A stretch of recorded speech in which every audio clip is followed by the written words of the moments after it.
আজকে বর্ষাকালের সেরা একটা রেসিপি নিয়ে হাজির হয়েছি আপনাদের সকলের মাঝে। আজ তৈরি করব কচুলতি। কচুলতি কিন্তু খেতে সকলেই ভীষণ পছন্দ করে। খুব সহজভাবে চিংড়ি মাছ দিয়ে কচুলতি রান্না করে দেখাবো, আপনারা যে কেউ বাড়িতে তৈরি করে ফেলতে পারবেন। তাহলে চলুন শুরু করি।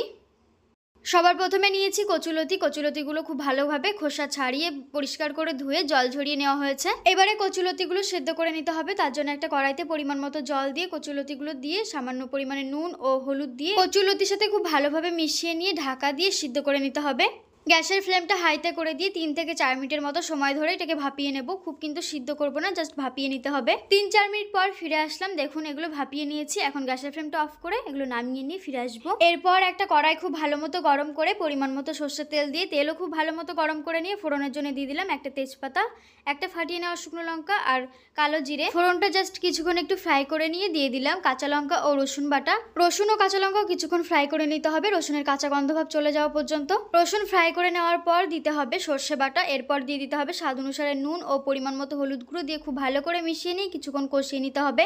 মিডিয়াম ফ্লেমে 3 মিনিটের মতো সময় ধরে খুব ভালো করে কষিয়ে নিয়েছি। এই সময় দিয়ে দিচ্ছি কচুলতি, দিয়ে খুব ভালোভাবে একবার মিশিয়ে নিতে হবে। এরপর এরই সাথে অ্যাড করে দিতে হবে চিংড়ি মাছ। চিংড়ি মাছগুলো আমি আগেই ভেজে রেখেছিলাম, সেটা আর আপনাদের দেখালাম না। চিংড়ি মাছগুলো অ্যাড করে দেওয়ার পর মিডিয়াম টু হাই ফ্লেমে নাড়তে নাড়তে সমস্ত কিছুকে একসাথে 1 মিনিটের মতো রান্না করে নিতে হবে বা ফ্রাই করে নিতে হবে। তারপরে অ্যাড করে দিতে হবে খুব অল্প পরিমাণে জল। তারপর ঢাকা দিয়ে হাই ফ্লেমে 5 মিনিটের মতো রান্না করে নেব। এটা কিন্তু একদম গামাখা একটা রান্না হবে। ঠিক 5 মিনিট পর ফিরে আসলাম, ঢাকনাটা ওপেন করে নিলাম, একটু খুন্তি দিয়ে নাড়িয়ে নিচ্ছি। হাই ফ্লেমে 5 মিনিটের মতন রান্না করে নিয়েছি। দেখুন রান্নাটা কিন্তু তৈরি হয়ে গেছে। কচুলতিতে কিন্তু আমি খুব বেশি ঝোল রাখিনি, একদম গামাখা করেছি। আর কচুলতিতে কিন্তু খুব বেশি ঝোল ভালোও লাগে না, কিন্তু আপনারা যদি মনে করেন এর থেকে আরও শুকনো করে নামাতে পারেন। আর এই রেসিপিতে ঝালটা একটু বেশি দেবেন। তৈরি হয়ে গেছে গরম গরম সকলের পছন্দের চিংড়ি মাছ দিয়ে কচুলতি। আজকের রেসিপিটি যদি ভালো লাগে থাকে তাহলে লাইক করতে ও শেয়ার করতে ভুলবেন না। আর অবশ্যই চ্যানেলটি সাবস্ক্রাইব করে পাশে থাকবেন।